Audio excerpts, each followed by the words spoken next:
Violence is a social injustice because no one should be allowed to cause any type of pain to someone else. And the people that are most likely dealing with these violences are people that are unable to fight back.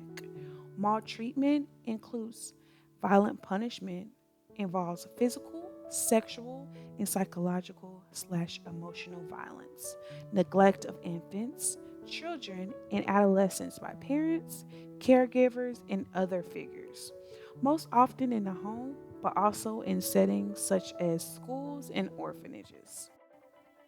People deal with social injustice on a daily basis, whether it's murder, manslaughter, rape, robbery, assault, or even gang related. Violence is at its all time high.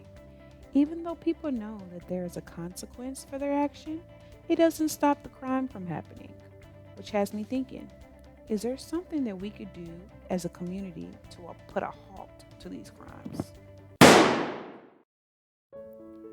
Youth violence is concentrated amongst children and youth adults aged 10 to 29 years old.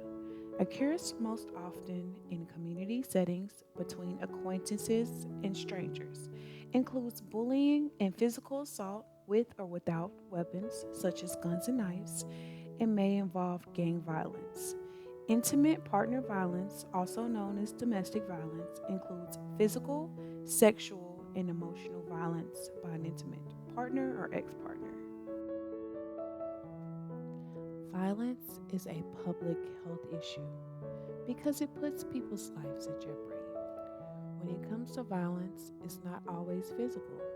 Violence can be mental and psychological. It can start from birth, affecting the way that a baby thinks and treats others in the future.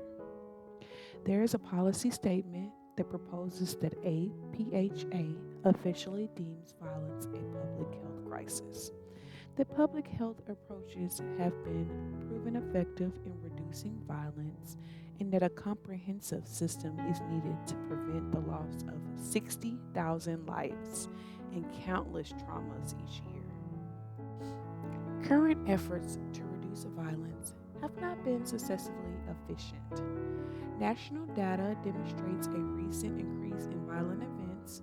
In addition, there is an increasing evidence profoundly harmful effects of violence on child development, the long-term health of affected populations, and the economic development of entire communities, especially communities of color. Violence commonly occurs against girls within child marriages and early forced marriages, amongst romantically involved but unmarried adolescents. It is also called dating violence. Sexual violence includes non consensual, completed, or attempted sexual contact and acts of a sexual nature, not including contact. Acts of sexual trafficking committed against someone who was unable to consent or refuse, and online exploitation. Emotional and psychological violence includes restricting a child's movements, ridicule, threats, intimidation, discrimination, rejection, and non physical forms of hostile treatment. So, my next question is the government putting the key into the ignition for these violences? For example, in 2017, US women earned 82 cents for every dollar earned by their male counterpart, and black women only earned 68 cents, Hispanic at 62 for every dollar earned by white men.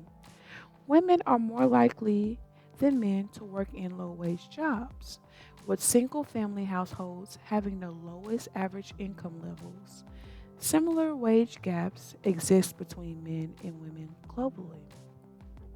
Women's lower earning potential may increase their risk for poverty and decrease their economic independence, which is leading to a greater risk of violence against them.